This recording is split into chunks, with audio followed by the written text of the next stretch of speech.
নমস্কাৰ। মহামাৰী কৰোনা ভাইৰাছৰ প্ৰকোপৰ বাবে স্থগিত ৰখা বিটিচি নিৰ্বাচনৰ দিন অসম নিৰ্বাচন আয়োগে ঘোষণা কৰাৰ পিছতে তৎপৰ হৈ পৰিছে প্ৰতিটো ৰাজনৈতিক দলৰ লগতে নিৰ্দলীয় প্ৰাৰ্থীসকলো। তেনে সময়তে বাক্সা জিলাৰ তামুলপুৰ মহকুমাৰ লাওপাৰাত প্ৰচাৰ অভিযান তীব্ৰতৰ কৰি তুলিছে ২৭ নং নাগ্ৰিজুলি পৰিষদীয় সমষ্টিৰ নিৰ্দলীয় প্ৰাৰ্থী নীলমণি ৰাজবংশীয়ে।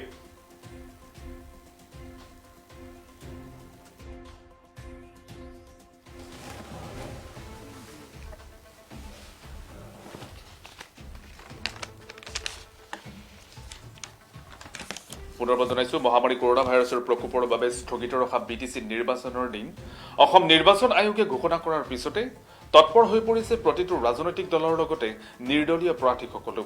তেনে সময়তে বাক্সা জিলাৰ তামুলপুৰ মহকুমাৰ লাওপাৰাত প্ৰচাৰ অভিযান তীব্ৰতৰ কৰি তুলিছে ২৭ নং নাগ্ৰিজুলি পৰিষদীয় সমষ্টিৰ নিৰ্দলীয় প্ৰাৰ্থী নীলমণি ৰাজবংশীয়ে। লাওপাৰাত প্ৰাৰ্থী নীলমণি ৰাজবংশীৰ নেতৃত্বত সবিন চন্দ্ৰ হালৈক সভাপতি আৰু সমৰ তালুকদাৰ সম্পাদক হিচাপে লৈ মুঠ ৩১জনীয়া নিৰ্বাচনী পৰিচালনা সমিতি গঠন কৰা হয়।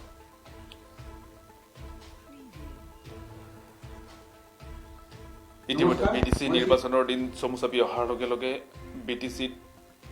বিটি আৰু বিভিন্ন ৰাজনৈতিক দলে নিৰ্বাচনী কুচকাৱাজ আৰম্ভ কৰিছে। ঠিক তেনে সময়তে বাক্সা জিলাৰ তামুলপুৰ মহকুমাৰ লাওপাৰাত প্ৰচাৰ অভিযান তীব্ৰতৰ কৰি তুলিছে ২৭ নং নাগ্ৰিজুলি পৰিষদীয় সমষ্টিৰ নিৰ্দলীয় প্ৰাৰ্থী নীলমণি ৰাজবংশীয়ে। লাওপাৰাত প্ৰাৰ্থী নীলমণি ৰাজবংশীৰ নেতৃত্বত সবিন চন্দ্ৰ হালৈক সভাপতি আৰু সমৰ তালুকদাৰক সম্পাদক হিচাপে লৈ মুঠ ৩১জনীয়া নিৰ্বাচনী পৰিচালনা সমিতিখন গঠন কৰা হয়। নমস্কাৰ, মই শ্ৰী নীলমণি ৰাজবংশী। মই ২৭ নং নাগ্ৰিজুলি অজনিত সমষ্টিৰ পৰা মই প্ৰতিনিধিত্ব কৰিছোঁ। সেয়েহে ৰাইজে মোক বিচাৰিছে আৰু ৰাইজৰ লগত মই আছোঁ আৰু সদায় থাকিম। ৰাইজক মই তেনেকৈ প্ৰতিশ্ৰুতি দিছোঁ। সেয়েহে আজি মই ৩১জনীয়া এখন নিৰ্বাচনী সমিতি এখন মই গঠন কৰিছোঁ আৰু সেই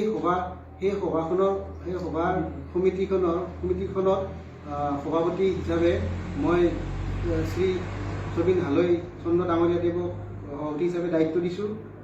তাৰপিছতে সম্পাদক হিচাপে আমাৰ শ্ৰী সমৰ তালুকদাৰ দেৱক দিছোঁ আৰু উপদেষ্টা হিচাপে মই শ্ৰী পূৰ্ণ বৈশ্য ডাঙৰীয়া দেৱক মই উপদেষ্টা হিচাপে দিছোঁ। বাকী ৩১জনীয়া কমিটিত আৰু আছে, সেইখিনি মই নাম লোৱাৰ হয়তো অকণমান হয়, সেইটো কাৰণে মই গোটেইখিনি পোৱা নাই। গতিকে ৩১জনীয়া কমিটিখনত গোটেইখিনি আছে আৰু থাকিব। আৰু সেয়েহে ৰাইজৰ লগতে মই থাকিম, ৰাইজে মোৰ লগত আছে আৰু ৰাইজক মই কিছুমান প্ৰতিশ্ৰুতি দিয়া হৈছে আৰু সেই প্ৰতিশ্ৰুতিখিনি মই তেখেতসকলে মোক জয়যুক্ত কৰাৰ পিছত সেই প্ৰতিশ্ৰুতি গোটেইখিনি মই পূৰণ কৰিম আৰু মই সেই ৰাইজক প্ৰতিশ্ৰুতি দিছোঁ। তেনেকৈ দিয়া হৈছে আৰু সেয়েহে ৰাইজে মোৰ লগত ওতঃপ্ৰোতভাৱে জড়িত হৈ আছে আৰু হৈ থাকিব বুলি ৰাইজেও মোক প্ৰতিশ্ৰুতি দিছে। সেয়েহে মই জয় হোৱাৰ পিছত ৰাইজৰ সম্পূৰ্ণ গোটেইখিনি যিখিনি মই প্ৰতিশ্ৰুতি দিছোঁ তেখেতক গোটেইখিনি মই কৰাৰ কাৰণে মই চেষ্টা কৰিম আৰু কৰিম আৰু কৰাৰ কাৰণেও চেষ্টা কৰিম। গতিকে এইখিনি কৈ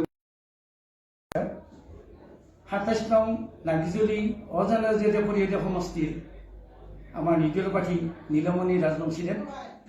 এখেত জাতি বৰ্ণ নিৰ্বিশেষে ঐক্য শান্তি সম্প্ৰীতি আৰু সম অধিকাৰ সমন্বয়ৰ ক্ষেত্ৰত নিৰ্দলীয় প্ৰাৰ্থী হিচাপে মনোনীত হৈছে আৰু এখেতৰ যিটো প্ৰচাৰ সভা আমি যিখিনি বুজি পাইছোঁ গৈ এখেতৰ ৰাইজ আছে আৰু ৰাইজে বিপুল আদৰণি জনাইছে আৰু বিপুল ভোটত জয়যুক্ত হৈ নিৰ্বাচিত হ'ব বুলি মই আশা কৰিছোঁ। নাগ্ৰিজুলি অজনিত পৰিষদীয় সমষ্টিৰ নিৰ্দলীয় প্ৰাৰ্থী মাননীয় শ্ৰীযুত নীলমণি ৰাজবংশীদেৱক আমি বিপুল ভোটত জয়যুক্ত কৰিম বুলি ৰাইজে প্ৰতিশ্ৰুতি দিছে আৰু ৰাইজৰ প্ৰতিশ্ৰুতি মৰ্মে আজি আমি নিৰ্দলীয় প্ৰাৰ্থী হিচাপে তেওঁক নিৰ্বাচনত প্ৰতিদ্বন্দ্বিতা কৰাইছোঁ। আৰু আজি আমি যিখন নিৰ্বাচনী কমিটি গঠন কৰিলোঁ, এই নিৰ্বাচনী কমিটিৰ সম্পাদকৰ দায়িত্ব মোক দিছে। গতিকে মই যিমান পাৰোঁ সিমান সাধ্যৰে মই এই সম্পাদকৰ দায়িত্বটো পালন কৰিম বুলি মই নিজে প্ৰতিশ্ৰুতি দিছোঁ আৰু নিৰ্বাচনত নীলমণি ৰাজবংশীক যিকোনো প্ৰকাৰে জয়ী কৰিম বুলি মই মনতে দৃঢ় প্ৰতিজ্ঞা হৈ লৈছোঁ। ২৭ নং নাগ্ৰিজুলি অজনিত আৰু এই বিশেষ খবৰটো দি ষ্টুডিঅ'ৰ পৰা মই জনক দেখে বিদায় লৈছোঁ। ধন্যবাদ।